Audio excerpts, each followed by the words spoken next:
দীর্ঘ এক মাসের সিয়াম সাধনার পর অবশেষে শনিবার সারা দেশে পালিত হবে পবিত্র ঈদ উল ফিতর। যদিও ঝড় বৃষ্টি মাথায় নিয়ে ইতোমধ্যেই যাত্রীরা ছুটে গেছেন পরিবারের সঙ্গে ঈদ পালন করতে। তবে উৎসবের দিনেও দেশের বিভিন্ন অঞ্চলে ব্যাপক বৃষ্টি এমনকি কালবৈশাখী ঝড়েরও আশঙ্কা রয়েছে বলে জানিয়েছে আবহাওয়া অধিদপ্তর।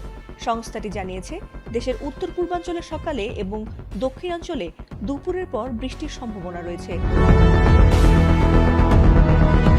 আবহাওয়া অফিস জানিয়েছে, ঈদের দিন সারা দেশে বৃষ্টির সম্ভাবনা রয়েছে। কোথাও হয়তো কম, আবার কোথাও বেশি, তবে সারা দেশেই বৃষ্টির সম্ভাবনা আছে। এছাড়াও এই বৃষ্টি সাধারণত 1 ঘন্টার বেশি সময় স্থায়ী হবে না। এছাড়াও দেশের ঢাকা, রাজশাহী, রংপুর, খুলনা বিভাগের জেলাগুলোতে সকালে বৃষ্টির সম্ভাবনা রয়েছে। তবে একটু বেলা বাড়ার সাথে সাথে চট্টগ্রাম, বরিশাল এবং সিলেটের দিকে বৃষ্টি হবে। এ সময় দু এক জায়গায় অস্থায়ীভাবে দমকা হাওয়া অথবা ঝোড়ো হাওয়া সহ বিদ্যুৎ চমকানো বৃষ্টি অথবা বজ্রসহ বৃষ্টি হতে পারে। একই সঙ্গে কোথাও কোথাও বিক্ষিপ্তভাবে শিলাবৃষ্টিরও সম্ভাবনা রয়েছে।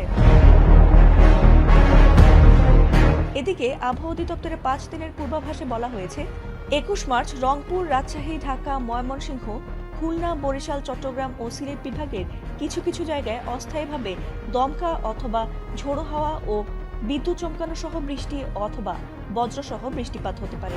বিশেষ করে উপকূলীয় ও উত্তরাঞ্চলের কিছু এলাকায় ঝোড়ো আবহাওয়ার ঝুঁকি থাকতে পারে বলে সতর্ক করা হয়েছে। রাজধানী ঢাকা ও আশেপাশের এলাকায় ঝড় বৃষ্টির আশঙ্কা রয়েছে। গত কয়েকদিন ধরে মেঘাচ্ছন্ন আকাশের পর গত বুধবার এই অঞ্চলে কালবৈশাখী আঘাত হানে। এর ধারাবাহিকতায় শুক্রবারও আবহাওয়ার একই প্রবণতা থাকতে পারে।